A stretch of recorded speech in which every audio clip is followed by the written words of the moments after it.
21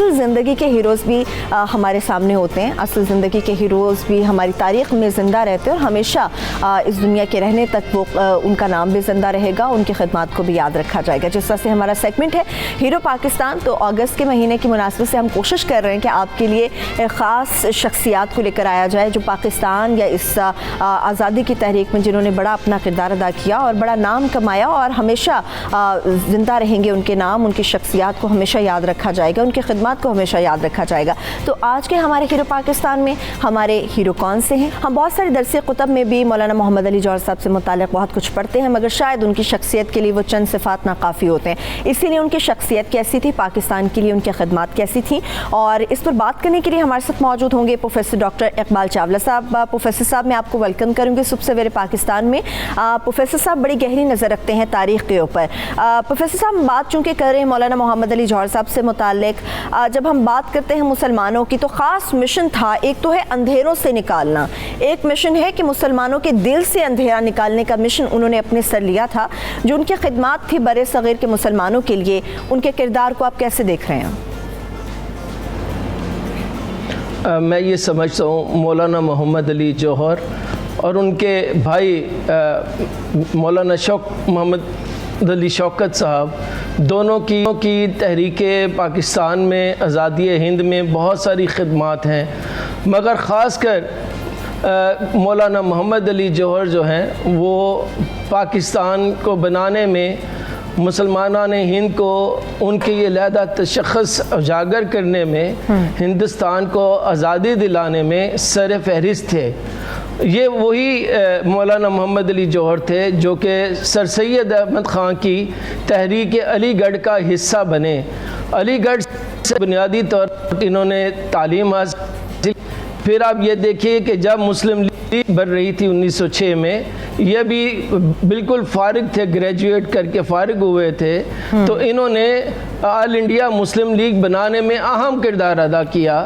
اور جب ان کے آئین بنانے کی بات ہوئی, ان کے جزیات بنانے کی بات ہوئی, پروویژنز بنانے کی بات ہوئی, تو ان کی انگلش اور ان کی سیاست پر, معاشرت پر, مذہب پر اتنی گہری نظر تھی کہ انہوں نے وہ کتاب بنائی جس کا کہ ابھی آپ نے ڈاکیومنٹری میں ذکر.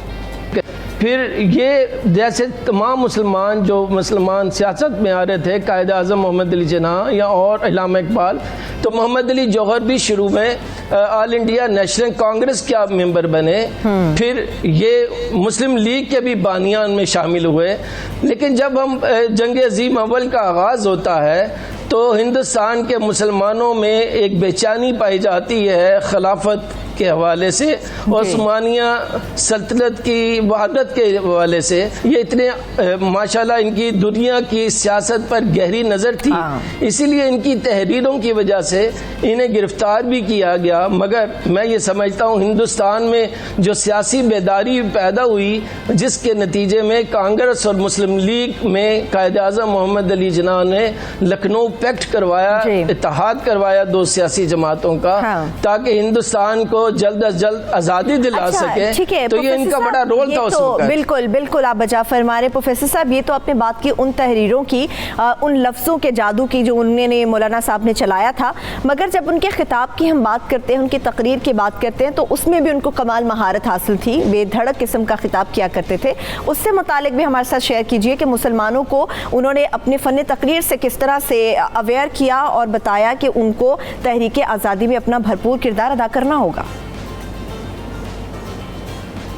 دیکھیں, اتفاق سے یہ جو پیریڈ ہے 20ویں صدی کا, پہلے دہائی کا, ہندوستان میں بہت بڑے بڑے اوریٹر مقرر پیدا ہوئے ہیں. ان میں مولانا محمد علی جوہر بھی بہت بڑے مقرر تھے. خاص کر جب انہوں نے تحریک خلافت 1919 سے لے کر 1924 تک کی تحریک میں بڑھ چڑھ کر حصہ لیا, تو مختلف مقامات پر خون گرما دینے والی تقریر کی. نہ صرف یہ کہ خون گرما دینے والی تقریر صرف الفاظی تھی بلکہ ان کے اندر ایک استدلال تھا، دلیل تھی، اور اس کے اندر ایک ہسٹوریکل فیکٹس اینڈ فگر تھے. اور خاص کر جب یہ انگلستان میں ہندوستان کے مسلمانوں کی طرف سے وفد لے کر گئے تو انہوں نے وہاں پر جو خطوط لکھے، وہاں پر جو سپیچز کی ہیں ایون انگلستان میں، اور وہ انگریز بھی ان کی باتوں سے بہت خوش ہوتے تھے، اخبار کے ذریعے بھی، تقاریر کے ذریعے بھی، کیونکہ ان کے پاس بے پناہ علم تھا. اور یہ انہوں نے انہیں تنبیہ کی کہ آپ اگر عثمانیہ سلطنت کو، آٹمن امپائر کو اگر آپ ٹکڑے ٹکڑے کریں گے تو پھر دنیا میں کبھی امن نہیں آئے گا اور دنیا کئی خطوں میں بڑھ جائے گا. اور خاص کر جو ہندوستان کے مسلمان ہیں اور دنیا کے مسلمان ہیں وہ کبھی آپ کے ساتھ لائل نہیں رہیں گے. اور ایسے ہوا تو میں سمجھتا ہوں ہندوستان میں جو تحریک خلافت میں ہمیں ہندو مسلم اتحاد دکھائی دیتا ہے، مسلمانوں میں سیاسی شعور بیدار ہوا دیتا ہے، اس میں مولانا کی تقاریروں کا بہت اثر ہے. ٹھیک ہے، بہت شکریہ. Thank you so much. Professor doctor Iqbal Chawla صاحب ہمارے ساتھ موجود تھے.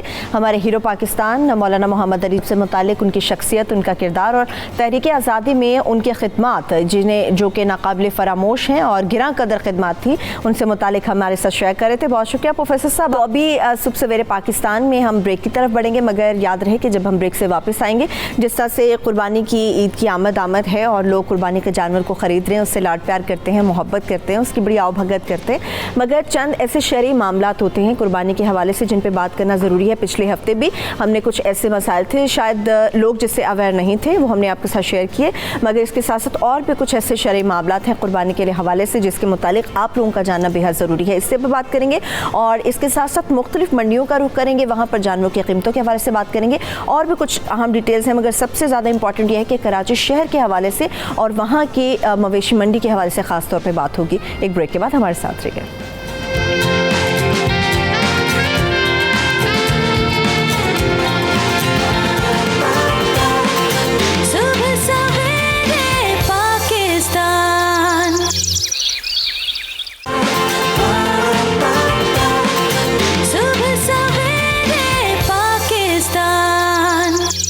ہر گھر میں خوشی کا یہ لمحہ ہوتا ہے کہ کسی طرح قربانی کا جانور جلد از جلد آپ کے گھر تک پہنچے اور آپ اس کے لاڈ پیار کر سکیں اس سے اور اس کے نخرے بھی اٹھا سکیں.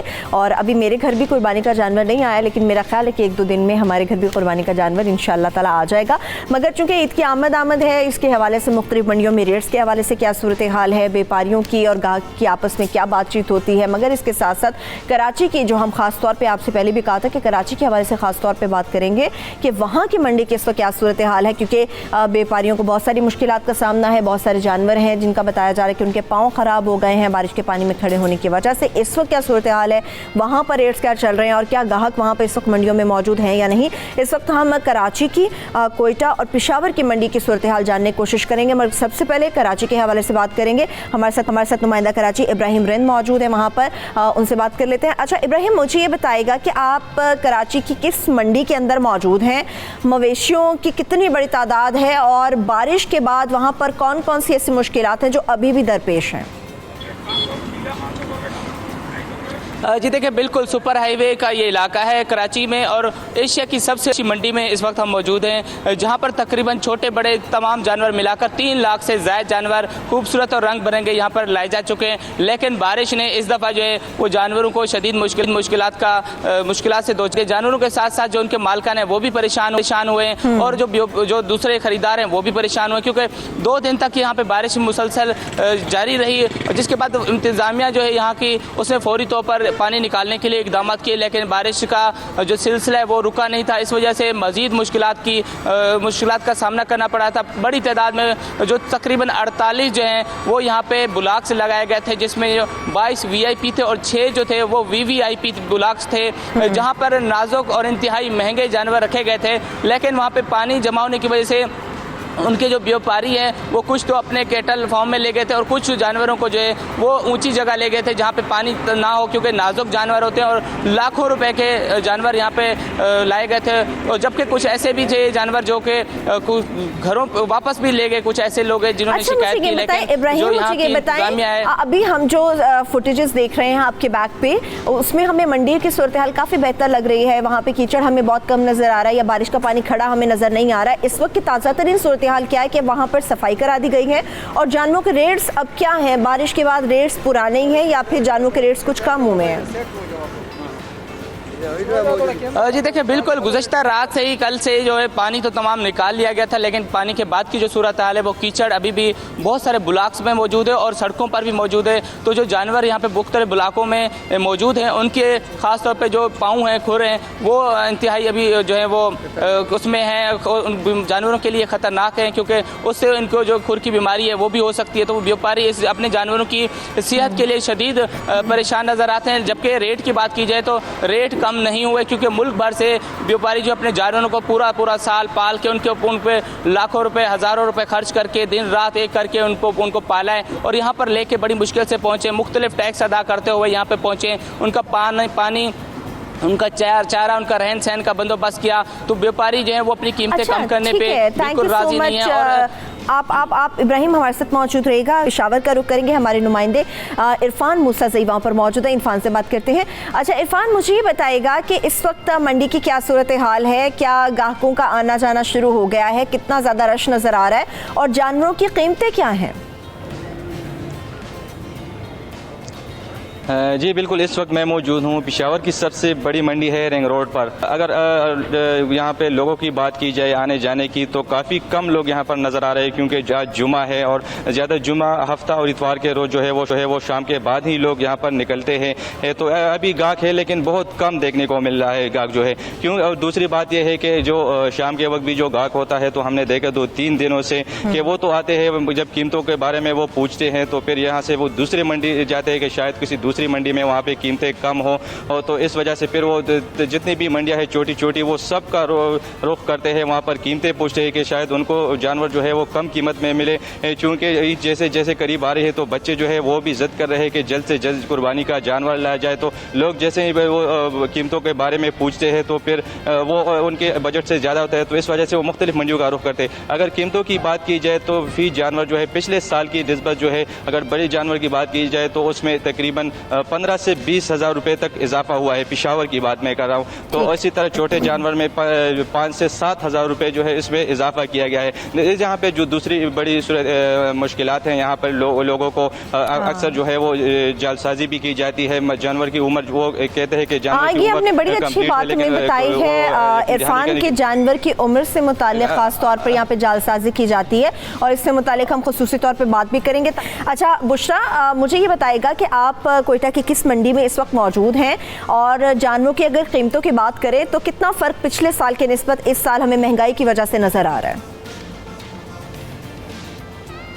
جی میں کوئٹہ کی جو جائنٹ روڈ پر لگائی گئی منڈی ہے اس میں موجود ہوں.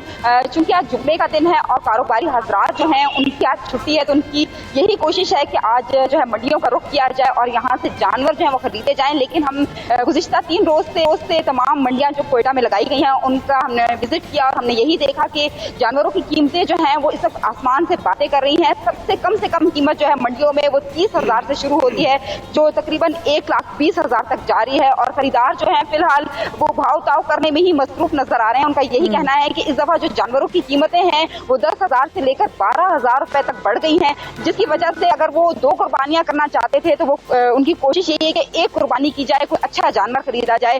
تو ہم یہی دیکھ رہے ہیں کہ فی الحال جو ہے نائی حکومت کی جانب سے کوئی سرکاری منڈیاں لگائی گئی ہیں کہ لوگ وہاں کا رخ کریں اور وہاں سے خریدیں. یہ جو منڈیاں لگائی گئی ہیں یہاں پر عام بیوپاری جو ہیں وہ بلوچستان کے علاوہ افغانستان سے جانور لاتے ہیں اور پھر یہاں پر لا کے فروخت کرتے ہیں. جبکہ بیوپاریوں کی جانب سے یہی کہا جا رہا ہے کہ انہیں آگے سے مال بھی مہنگا مل رہا ہے، جبکہ جو گھاس ہے اس کی قیمت میں بھی اضافہ ہو گیا ہے. بالکل ایسا ہی ہے، بالکل ایسا ہی ہے. جب چارہ مہنگا ملے گا. بہت شکریہ آپ کا بھی بشرا قمر، آپ ہمیں اپڈیٹ کر رہی تھی. اور اس وقت چونکہ مختلف منڈیوں کے حوالے سے ہم نے آپ کو اپڈیٹ کیا، مگر سب سے زیادہ جو پریشان کن صورتحال ہمیں نظر آتی ہے وہ شہر یعنی کہ کراچی سے متعلق نظر آتی ہے.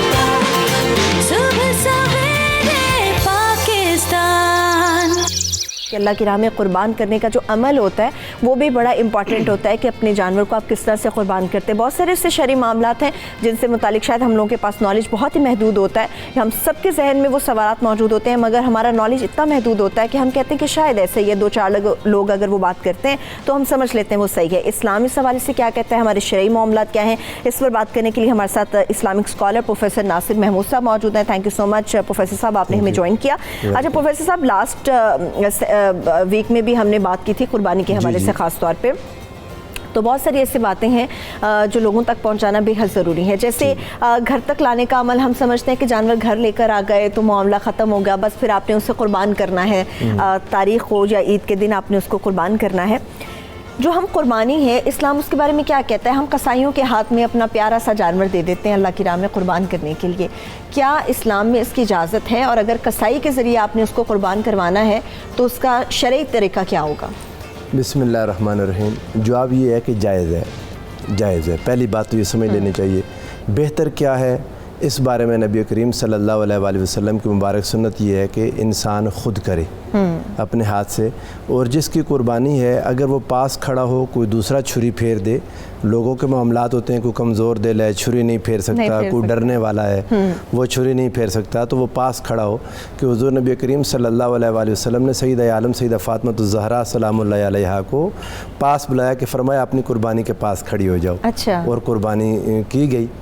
ان ساری چیزوں میں ویسے جو بات مجھے سمجھ آئی ہے, قربانی جانور لانا, گھر میں آ کے اس کا خیال کرنا, اس کو اچھے طریقے سے ذبح کرنا, ذبح کرتے وقت کوشش کرنا کہ ایک جانور دوسرے جانور کو دیکھ نہ رہا ہو. یہ چھوٹی چھوٹی ڈیلیکیسیز ہیں جن کو اسلام ڈسکس کرتا ہے اور سامنے لاتا ہے جانوروں کے حقوق کے باب میں. اینیمل رائٹس, کہ اگر آپ نے اس کو قربان کرنا ہے تو اس کو پریشان نہ کریں, اس کے سامنے چھری بار بار تیز نہ کریں, اور اچھی تیز چھری سے اس کو ذبح کریں کہ اس کو تکلیف نہ ہو. یہ ایک طرف رہ گئے. اصل چیز کیا ہے قربانی میں؟ اللہ رب العزت ارشاد فرماتا ہے لن ینال اللہ لحومها ولا دماؤها ولکن ینالہ التقوی منکم, کہ نہ تو تمہارا خون اللہ تک پہنچتا ہے اور نہ ان کا گوشت قربانیوں کا پہنچتا ہے, تمہارے دل کا تقوی ہے جو اللہ کو پہنچتا ہے. بالکل بالکل. اب یہ اصل قربانی نہ گوشت رہ گیا نہ خون رہ گیا, وہ تقوی ہے جو آپ کے دل کے اندر ہے, جو انسان کے دل میں ہے. اور یہ تقوی کیسے ہے اس کو اگر سمجھنے کی کوشش کرنی چاہیے. قربانی سپوز کسی ایک انسان کے پاس کوئی ایک سرٹن اماؤنٹ ہے, 10 روپے ہیں مثال ہے, وہ اس میں سے 1 روپیہ دے دے تو اس نے 9 اپنے پاس رکھے, 1 دے دیا. اسے صدقہ کرنا, خیرات کرنا, دے دینا تو کہہ دیں گے, لیکن یہ قربانی نہیں بنے گا. قربانی تب ہے جب اس کے پاس ہے یہ 1 روپیہ اور اس نے وہ دے دیا, وہ قربانی کہلاتا ہے. اپنی شدید ضرورت والی چیز جس کی اس کو خود ضرورت ہے, یا اتنی وہ پیاری چیز پیاری جس سے محبت, جس کے بغیر وہ رہ نہیں سکتا. He is in the dire need of that thing, بہت شدید ضرورت کے تحت ہے, لیکن اس نے دیکھا ایک اور ضرورت مند آ گیا تو اس کو دے دیا. یہ قربانی ہے, یہ تھوڑا ہو یا زیادہ ہو. اصل میں تو قربانی یہ ہے کہ انسان اپنے آپ کو پیچھے کر کے دوسرے کو آگے کر لے. ٹھیک ہے. اچھا پروفیسر صاحب, ایک اور چیز شرعی لحاظ سے جو جاننا ضروری ہے, جیسے اگر خواتین اپنے نام کی قربانی کروانا چاہتی ہیں, اپنے نام کی قربانی گھر کے اندر کرتی ہیں, آج کل ایک بہت نیا ٹرینڈ بھی شروع ہوا ہے کہ پہلے تو ہے کہ قصائی آپ کے گھر آتا ہے اور جانور قربان کرتا ہے آپ کا, مگر اب یہ بھی ٹرینڈ ہے کہ بہت سارے لوگ اپنا جانور متعلقہ جگہ پر لے جاتے ہیں جہاں پر بہت سارے قصائی بیٹھے ہوئے ہوتے ہیں. تو اس صورت میں جب وہ آپ کو آپ کے گھر کے باہر قربان کر کے جانور صاف کر کے اس کا گوشت بنا کے آپ کو تھما دیتے ہیں, وہ شرعی لحاظ سے کیا قابل قبول ہوتا ہے؟ اس کے اجر سے متعلق بھی بتائیں. قبول ہے. دیکھیے آپ کو میں بتاؤں, مسائل ہیں آج کل گھروں میں, چھوٹے مکان ہیں, گھر کے اندر جگہ نہیں ہے کہ جانور کو رکھا جائے یا اس کو قربانی کی جائے, کچھ مجبوریاں ہیں, کچھ تنگیاں ہیں.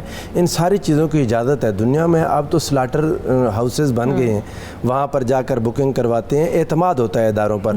قصائی پر بھی جب آپ اس کو ذبح کے لیے دیں تو کم از کم اتنا ضرور معلوم کرنا چاہیے کہ اسے تکبیر کہنی آتی ہے, کہ وہ بسم اللہ اللہ اکبر یہ تکبیر کہہ سکے.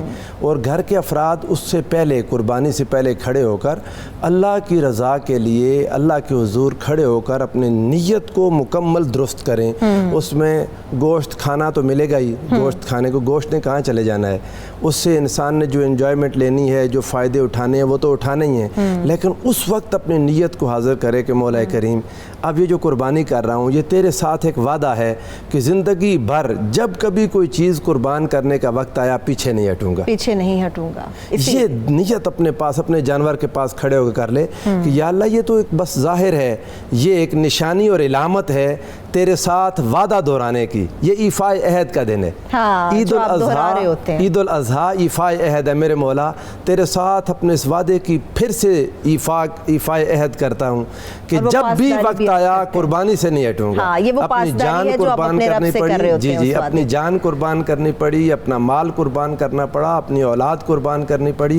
تیرے دین کو تجھے میری جس چیز کی ضرورت ہے میرے مولا وہ سب تیرا ہے. اور وہ لوگ جو اپنی پوری قربانی کا گوشت اپنے گھر میں رکھتے ہیں اور دائیں بائیں سے آیا گیا گوشت ایک دوسرے کو تقسیم کر دیتے ہیں, اس سے متعلق تھوڑا اسلامی رہنمائی کیجیے. بنیادی طور پر وہ مسئلہ ضرور سمجھ لیں, بنیادی مسئلہ یہی ہے کہ اللہ کو دل کا تقویٰ پہنچتا ہے. گوشت کی تقسیم ایک سنت عمل ہے, گوشت کی تقسیم مسنون عمل ہے کہ اس کو 3 حصوں میں کر دیا جائے. 1/3 آپ اپنے گھر میں رکھ لیتے ہیں, تیسرا حصہ آپ رشتہ داروں کو دے دیتے ہیں گفٹ کے طور پر, تیسرا حصہ آپ خیرات کر دیتے ہیں, مساکین کو دے دیتے ہیں. شروع میں نبی کریم صلی اللہ علیہ وآلہ وسلم نے قربانی کا گوشت 3 دنوں سے زیادہ رکھنے پر منع کر دیا. فرمایا 3 دن میں جو کھا سکتے ہو وہ رکھو, باقی سارا تقسیم کر دو. اس وقت حالات ڈیمانڈ کر رہے تھے یہی کہ لوگوں میں غربت زیادہ تھی, تنگی زیادہ تھی, کم لوگوں نے قربانی کی تھی. رسول اللہ صلی اللہ علیہ وآلہ وسلم کا ارادہ یہ ہوا کہ ہر گھر میں گوشت پہنچ جائے. اس کے کچھ عرصہ بعد جب حالات ٹھیک ہو گئے, حجۃ الوداع کے قریب آ کر حضور علیہ السلام نے فرمایا کلوا وادخروا, کھاؤ بھی اور بچا کے بھی رکھ لو, جتنا بچا کے رکھ سکتے ہو بچا کے رکھ لو اپنے حصے کا. وہ جو سنت کے مطابق تیسرا حصہ تھا. لیکن یہ چونکہ مسنون عمل ہے, قربانی واجب ہے, اس کے حصے کرنا مسنون ہے. کسی انسان نے اگر اس کا خاندان بڑا ہے, اس کے خاندان کے اپنے افراد زیادہ ہیں, یا کئی لوگ ایسے ہیں جو پورا سال ان کو مٹن نہیں ملتا, ایک مثال ہے, سارا سال وہ افورڈ ہی نہیں کرتے, عید کے دنوں میں انہوں نے کر لیا. اب اگر ایک انسان نے اپنے پاس رکھ لیا اور اس نیت سے کہ فیملی زیادہ ہے, بچیاں بیائی ہوئی ہیں, وہ آئیں گی, نواسے آئیں گے, تو گھر میں تو اچھا اس کی ضرورت ہے تو وہ رکھ لے, اجازت ہے. اچھا اس کی اجازت ہے اگر اس کی ضرورت ہے. لالچ میں نہ آئے, لالچ نہیں کہ میں سارا کھا جاؤں, ہاں لالچ نہ کرے. اگر ضرورت ہے تو اس کو اجازت ہے رکھ لے, ضرورت کی بنیاد پر. لیکن اگر اس کے پاس وسائل ہیں الحمدللہ, عام دنوں میں بھی وہ مٹن افورڈ کرتا ہے, عام دنوں میں بھی وہ گوشت افورڈ کرتا ہے, پھر اس کو چاہیے کہ وہ اپنا ہی حصہ رکھے اور باقی تقسیم کرے. ٹھیک ہے, وہ انسان کے لیے. ہاں اگر معاشرے میں ایک اچھی سوسائٹی ہے جس میں انسان رہ رہا ہے, اور اللہ کرے اتنے اچھے حالات ہوں, اتنے اچھے حالات کہ ہر کوئی ایک سٹینڈرڈ لائف گزار رہا ہے, بیانڈ ہر کسی کے جو سورسز ہیں وہ بہت اچھے ہیں, اور ہر کوئی قربانی کر رہا ہے, تو ہر بندہ اپنے گھر میں رکھے. یہ تو جب معاشرے میں حالات خراب ہوتے ہیں, ایک طرف ہیوز ہیں ایک طرف ہیو ناٹس ہیں, ایک گھر میں ہر وقت گوشت پک رہا ہے اور ایک طرف بھوکے ہیں, پیاسے ہیں. اب قربانی کا اصل مفہوم یہ ہے کہ اپنا حصہ بھی اٹھا کے ان کو دے دے. کیا بات ہے, آپ کو ایک بات میں یہاں عرض کر دوں, قربانی کا پتہ ویسے اسی وقت چلتا ہے کہ جب انسان 2 حصے تقسیم کر بیٹھا, اب اپنا حصہ رہ گیا اور پھر کسی نے آ کے مانگ لیا. یہی تو ایک جذبہ ہے جو نظر آتا ہے. اب یہاں جذبے کا امتحان ہوتا ہے کہ دونوں اسے دے دیے, اب صرف وہ ہے جو اپنا ہے, اور تو اپنے منہ کا نوالا اٹھا کے کسی کو دے دینا, اصل قربانی یہ ہے. اللہ میں یہ جذبہ آتا ہے. بالکل. یہاں پہ ہمارے ساتھ ایک کالر ہیں فیصل آباد سے, محمد احمد, پہلے ان سے بات کرتے ہیں. جی میرے بھائی, قربانی کے متعلق کیا جاننا چاہیں گے؟ جی السلام علیکم. جی میں نے مولانا صاحب سے یہ سوال پوچھنا تھا کہ مطلب ہم لوگ قربانی کرتے ہیں اور ٹوٹل گوشت جو ہے وہ تقسیم کر دیتے ہیں, ہم گھر پہ رکھتے بھی نہیں ہیں اور پکاتے بھی نہیں ہیں, شاید اگر پکا ہو تو ایک ٹائم میں پکتا ہے. اس کے بارے میں اسلام کیا حکم دیتا ہے؟ بالکل بالکل میرے بھائی, ابھی آپ نے سنا ہوگا, میں پھر آپ کے دوبارہ سے آپ کی ذہن نشین کروا دیتی ہوں. پروفیسر صاحب نے جس طرح سے فرمایا. اعجاز حسین صاحب ہمارے ساتھ کالر موجود ہے, پہلے ان سے بھی بات کر لیتے ہیں. جی اعجاز حسین, بات کیجیے. جی السلام علیکم. میں پوچھنا چاہتا ہوں کہ جو قربانی کا گوشت ہے اس میں کچھ چیزیں بندے اپنے پاس رکھ لیتے ہیں, مثلا کلیجی یا یہ پائے وغیرہ, ٹھیک ہے,